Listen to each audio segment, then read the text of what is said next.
ചങ്കൾ ഇന്നത്തെ വീഡിയോ എന്ന് പറഞ്ഞാൽ വളരെയധികം ഉപകാരമായിട്ടുള്ളൊരു വീഡിയോ ആണ് കേട്ടോ. അപ്പോൾ എന്തായാലും ആ ഒരു വീഡിയോയെ കുറിച്ച് പറയാൻ എന്താണെന്ന് ചോദിച്ചാൽ, ഇപ്പോൾ ഒക്കെ നമ്മളെ നാട്ടുപ്രദേശങ്ങളിലൊക്കെ പണ്ട് മുതൽ നടക്കുന്ന ഒരു ആചാരമാണ് മന്ത്രവാദം, അല്ലേ? അപ്പോൾ എന്താ ചോദിച്ചാൽ, ഈ മന്ത്രവാദത്തിന് വിശ്വാസം ഉള്ള ഒരുപാട് മനുഷ്യന്മാരുണ്ട്. വിശ്വാസം നമുക്ക് അധികം ഇപ്പോഴത്തെ ജനറേഷനിൽ നോക്കുകയാണെന്ന് വെച്ചാൽ ആർക്കും ഇതൊരു വിശ്വാസമില്ല കേട്ടോ. പണ്ടൊക്കെ നമ്മൾ യക്ഷിയുടെ സിനിമയൊക്കെ കാണുക, അതേമാതിരി പലതരത്തിലുണ്ട് ഒടിയന്മാർ, യക്ഷി, അത് ഇതൊക്കെ ഉണ്ട് കേട്ടോ. അപ്പോൾ അങ്ങനെയൊക്കെ പറഞ്ഞ് കേട്ടിട്ടുണ്ട്, കെട്ടുകഥകൾ തന്നെയാണ് അത്. അപ്പോൾ എന്തായാലും അതിനെ വിശ്വസിക്കുന്ന ഒരുപാട് മനുഷ്യന്മാരുണ്ട്. അപ്പോൾ എന്തായാലും ഞാൻ നിങ്ങളൊരു വീഡിയോ കാണിക്കാം. ആ ഒരു വീഡിയോ കണ്ടതിന് ശേഷം നിങ്ങൾ അതിൻ്റെ അഭിപ്രായം ഒന്ന് പറയണം കേട്ടോ. അപ്പോൾ എന്തായാലും നമുക്ക് ആ വീഡിയോയിലേക്ക് ഒന്ന് പോയി നോക്കാം.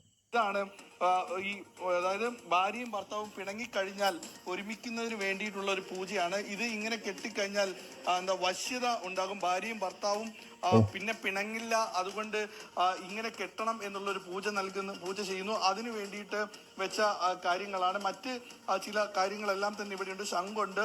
അതോടൊപ്പം തന്നെ ഇവിടെ എടുത്തു പറയേണ്ട കാര്യങ്ങൾ എന്ന് പറഞ്ഞു കഴിഞ്ഞാൽ, ഈ ബാധ ഒഴിപ്പിക്കുന്നതിന് വേണ്ടി അടിക്കാനുള്ള ചൂരല്, മറ്റു കാര്യങ്ങൾ, കുടത്തിൽ ഇവിടെ എന്താ പറയുക, ആത്മാവിനെ കുടത്തിൽ കെട്ടുക എന്ന് പറയുന്നത്, അങ്ങനെയുള്ള കുടമാണ് ഈ കാണുന്നത്. ഇത്തരത്തിലുള്ള പൂജകളെല്ലാം ചെയ്യുന്ന ഒരു സ്ഥലമാണ്. ഈ സ്ഥലത്താണ് ഈ മികച്ച വിജയം, കുട്ടിക്ക് മികച്ച വിജയം ഉണ്ടാകുമെന്ന് പറഞ്ഞ് കുട്ടിയെ കൊണ്ടുവരികയും കുട്ടിയുടെ സ്വകാര്യ ഭാഗങ്ങളിൽ സ്പർശിക്കുകയടക്കം ചെയ്തതിനെ തുടർന്ന് കുട്ടി അമ്മയോട് പറയുകയും അമ്മ പിന്നീട് പോലീസിലടക്കം പരാതി നൽകുകയും പോലീസും ഇത് ചൈൽഡ് ലൈനിന് കേസ് കൊടുക്കുകയും അങ്ങനെ ചൈൽഡ് ലൈൻ ഇത് പിന്നീട് ഈ കുട്ടിയെ കൗൺസിലിംഗ് വിധേയമാക്കി. അങ്ങനെ കുട്ടി പല കാര്യങ്ങളടക്കം പറയും. അപ്പോഴാണ് നമ്മുടെ അടുത്ത് ഈ കാര്യങ്ങൾ അറിയുന്നത്. ഞങ്ങൾ ഈ സ്ഥലത്ത് നമ്മൾ എത്തിയപ്പോൾ ദീർഘകാലങ്ങളായിട്ട് ഇവിടെ ഇത്തരത്തിലുള്ള പൂജ നടക്കുന്നു എന്നുള്ളത് കണ്ടില്ലേ, വീഡിയോസ് എല്ലാവരും കണ്ടില്ലേ? അപ്പോൾ ഈ ചങ്ങായിനൊക്കെ എന്താ ചെയ്യേണ്ടത്? നിങ്ങൾ തന്നെ പറയും. ഇങ്ങനെയുള്ള ആൾക്കാരെയൊക്കെ നമ്മൾ എന്താ ചെയ്യേണ്ടത്? വെച്ച് പൊറപ്പിക്കാൻ വേണ്ടി പറ്റുമോ?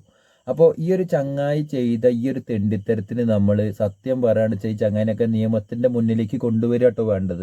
അപ്പോൾ എന്ന് വെച്ചാൽ ഇങ്ങനെയുള്ള കുറച്ച് വിശ്വാസികളുണ്ട്. ഇവരെങ്ങനെ വെച്ചാൽ ഇങ്ങനെ നമുക്കിങ്ങനെ പ്രശ്നങ്ങളാണ്. അപ്പോൾ ഇങ്ങനെയുള്ള ആൾക്കാരുടെ അടുത്തേക്ക് പോയി എത്തിച്ചേരും ചെയ്യും. അവർ ഇവരുടെ കയ്യിലുള്ള പൈസ മൊത്തം ഊറ്റും ചെയ്യും, ലാസ്റ്റ് പണി കൊടുക്കുകയും ചെയ്യും. അപ്പോൾ എന്തായാലും ഈ ദൈവത്തിൻ്റെ പേരും പറഞ്ഞിട്ട് കാണിച്ച് കൂട്ടുന്ന ഒരുപാട് മനുഷ്യന്മാരുണ്ടത്. ഇയാളൊക്കെ ഒരു സ്വാമിയാണ്. ഇയാൾ എവിടുത്തെ സ്വാമിയാണ്? എന്തോ ഒലക്കേമ്പത്തെ സ്വാമിയാണ് ഇയാൾ. അപ്പോൾ എന്തായാലും ഇങ്ങനത്തെ ഉള്ള ഓരോ ന്യൂസുകൾ നമ്മൾ ദിനം പ്രതി നമ്മളെ ന്യൂസ് ചാനലിലൊക്കെ വരുന്നുണ്ട്. അപ്പോൾ ഇപ്പോഴും ഉണ്ട് കേട്ടോ ഈ ഒരു പേര് വിശ്വസിക്കുന്ന ഒരുപാട് ആൾക്കാരുണ്ട്. ഈ ഒരു വിശ്വാസത്തിൻ്റെ പിന്നാലെ നടക്കുന്ന ഒരുപാട് ആൾക്കാരുണ്ട്. അപ്പോൾ അതൊക്കെ സത്യം പറയാന്ന് വെച്ചാൽ ഇതൊരു അന്ധവിശ്വാസമാണ്. പൈസ ഉണ്ടാക്കാൻ വേണ്ടിയിട്ട് മെരുങ്ങാണ്ട പൈസ ഉണ്ടാക്കണം. അതിൻ്റെ ഇടയിൽ എന്തെങ്കിലുമൊക്കെ കിട്ടുകയാണെന്ന് വെച്ചാൽ അതും കാര്യത്തിൽ പെടാലോ വിചാരിച്ചിട്ട് ചെയ്യുന്നതാണ്, അല്ലേ? അപ്പോൾ എന്തായാലും ഈ ഒരു വീഡിയോ നിങ്ങളെന്നെ കാണിക്കാം, നിങ്ങളെന്നെ ഒന്ന് കാണിക്കാച്ചിട്ട് വന്നതാണ്. വളരെയധികം വിഷമം പിടിച്ചൊരു കാര്യമാണ് കേട്ടോ. ആ ഒരു കുട്ടീനെ കാണിച്ചൊരു പരിപാടി കണ്ടില്ലേ? ഇപ്പോൾ ഇതേമാതിരി പല തരത്തിലുള്ള ആൾക്കാർ ഇറങ്ങി പുറപ്പെട്ടിട്ടുണ്ട് കേട്ടോ. അപ്പോൾ എന്താ ചോദിച്ചാൽ ഭയങ്കര വിഷമമായി ഈ ഒരു വീഡിയോ കണ്ടപ്പോൾ. അപ്പോൾ എന്തായാലും ഈ ഒരു വീഡിയോ അവസാനിപ്പിക്കുകയാണ്. അടുത്തുള്ളൊരു വീഡിയോ കാണുമായിരിക്കും. Okay, by.